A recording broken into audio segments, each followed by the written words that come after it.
is the regulators coming up with new schemes and opening up the entire market, new areas of business development for both existing banks and newcomers into the industry. That makes it a fertile ground for VC money to flow into this segment and then occupy or gain market share. I think there's a lot of changes that have happened over the last few years with the instant payment infrastructure that's going up. So there's obviously been a change. I mean, stemming from a few markets like Bahrain, Saudi's is opening up open banking. They're trying to bring in a different set of criteria, bringing in the fintechs and the PSPs into the market. So I think you'll see a lot of divergence away from the banks, potentially using the bank rails still, but you're going to see a marked improvement in the electronification of payments. I think the days of the checks are potentially numbered, and you'll see that doing these payments electronically is going to make so much more sense, and the fact that you have the instant payment piece coming up. Payments is one of the first way to let people to communicate between each other, exchanging payments. And UAE in this region is innovating a lot because of the access of the technology and because of the stage of the market that is a very good stage compared to the other region, and it's fitting very well with the needs of the people to exchange payments, and the infrastructure and government and all the institutions that they are upgrading and using technology to let people to exchange payments. So it's a really good moment for the region. Yes, I think it's just a beginning, because if you are a payment professional and you are not having sleepless nights, then there is some problem with your future vision, I must say. Because every day when you wake up, you see something new happening in the payment domain. So may it be retail payment, may it be any form of payment. There is either the payment form factor is getting challenged, or a new railroad is established on which now they want to put the payment, or if it is crypto, or it is, so some form of innovation is coming up. So I think we should be ready to make mistakes, but creative mistakes, and we should be ready to do experimentation. And yes, we should be very vigilant about what type of alliances and partnerships we want to create in this innovative age, because that will drive how good we will be and how relevant we will be to the consumers and to the market in future. I think the next stage of innovation is most probably in the domain of crypto, evolving CBDC and payments settling in the metaverse. Yes, there is always more to be done in this space. No, I think you're at a point where we have come to a place where certain payments are frictionless, but I think there is a lot more that can be done. So if you look at what markets are adopting, you have the QR payments coming up, peer-to-peer payments actually improving. So I think retail payments have a lot more to do, a lot more to go. I think there is going to be a move trying to push payments into a more direct payment space as opposed to using your credit card. So Apple Pay made life very easy, as frictionless as possible, but I think there's a lot more that can be done. And you'll probably see a drive coming in from merchants as they try and reduce some of the costs that they actually have. If you find a limit, please let me know. because if you look to the other kind of region through kind of regulation aspect like PSD, like open banking, like of course all the technology like mobile and many others. So far we still didn't find a limit on how the people can exchange payments. I saw when I was in PayPal, for example, we started to experiment some kind of exchange payment through handshaking, for example. It was 2005, just to give an example. But yeah, I think that we still didn't hit the limit of how the people can exchange payments. Well, I think from banking perspective, at least that's where I come from, a lot of integration. There's still a lot of integration work that needs to be done across the different initiatives which is happening by the government and by the banks themselves. There's more than one stream which is working in parallel, which is good enough because you've got the retail stream, you've got the wholesale stream and what have you. The next challenge, I think, is how to create an ecosystem around those different streams to make it more fluid for the customers. In the next few months, it's a bit what I mentioned previously, right? I see a lot of momentum in acceleration of payment, making them more transparent, faster, cheaper. And it's accelerating at a pace, I would say acceleration is accelerating right now. And things we are talking about these days, we were not even talking about it a year ago. And again, all this new technology coming up to support payment at the point of sales, remittance, fund transfer is absolutely mind-blowing. I think innovation there's a lot of innovation happening. We've seen already the BNPL pieces coming up. You've seen people being willing to use e-commerce sites a lot more. You'll probably see, as much as possible, you'll probably see a single click of a button where people are going to be able to make purchases, have their accounts debited, and probably convert those back into BNPL type transactions. So I think that's where the market is eventually going.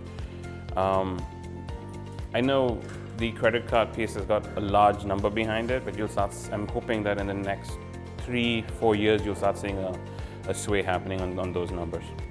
I think the traditional payment processing, which is already a commoditized type of a medium, will go away. And it will be more like customer-facing, very interactive type of interactions which consumers are demanding now. For example, if you look at biometrics and if you look at facial recognition, I don't think there is no reason that it should not be one of the identity in coming 1 to 2 years in every market. Similarly, the way the blockchain and rest of the other areas are coming up, there could be a derivative of those systems which will run the overall network within the payments. And third is that there is a lot of disruption which is coming in from even regional players. Like within Middle East, there could be regional schemes, and those will also have a new form of networks emerging and network payment coming in, which will facilitate in the future the payment mechanism. Every banker will probably tell you legacy systems. So it's a saying. It's easier to build a digital bank from scratch than make a traditional bank, a digital one. Obviously, I don't mean traditional again in a negative way, but the banking industry has been there for many, many years, right? The challenge with banks today is that we're not tech companies, but we are expected to provide as a tech company. So I think that's going to be the challenge for the banks, particularly in this region, but also around the world. We're trying to provide what a tech company would give as a user experience, but we're not tech companies, and we're trying to catch up with the game. Yeah. Re-engineering the value chain. We had 50 years of the same infrastructure, and building up bricks and bricks and bricks in the same infrastructure, and we are trying to create a different kind of way in which people can more efficiently, if you want, exchange payments through a different kind of value chain. So re-engineering, I would say, re-engineering completely the value chain. I would probably highlight 2 areas. One is the number of new payment schemes being launched, the volume and the quantity of the book of work. And in most cases, I think the readiness aspect, both from the regulator side, the market readiness, as well as our clients, these are the challenges in accelerating the rollout of new schemes. I think there are very good payment solutions here, right? When you look at the payment system that you have in this market, the integration we have for real-time payment, real-time debit on an account between bank participants, I think is very advanced, right? There is more coming. I think the central bank and the payment operators are moving very fast in this area. But I think this is quite very efficient in this part of the world already. I think we are, in this region we've got two which are being built, right? You have the AFAC and you have the Buna system. They both are quite commendable in terms of what they've been doing. The AFAC system is going to potentially be a much larger program over the next decade. As a bank, we have not seen a system that has this level of flows coming in intra-group in terms of the currencies that are going to be used. Most regional systems are following a single currency, and Africa has loads of these systems. So it'll be interesting in how AFAC develops. Buna, on the other hand, has managed to interconnect itself with a number of players, a number of instant payment players. So Buna as well is going to have a very interesting dynamic in terms of how money flows back to potentially the rest of the world. They're quite advanced because lastly, some kind of new steps taken from central bank here. They are very important for setting the level playing field and a new infrastructure to enabling instant payments, to enabling really within a millisecond send you a part of the on your wallet. So yes, it's quite comparable in terms of advance, in terms of tools, in terms of infrastructure that we have. It's just a matter of creating the right experience for the people.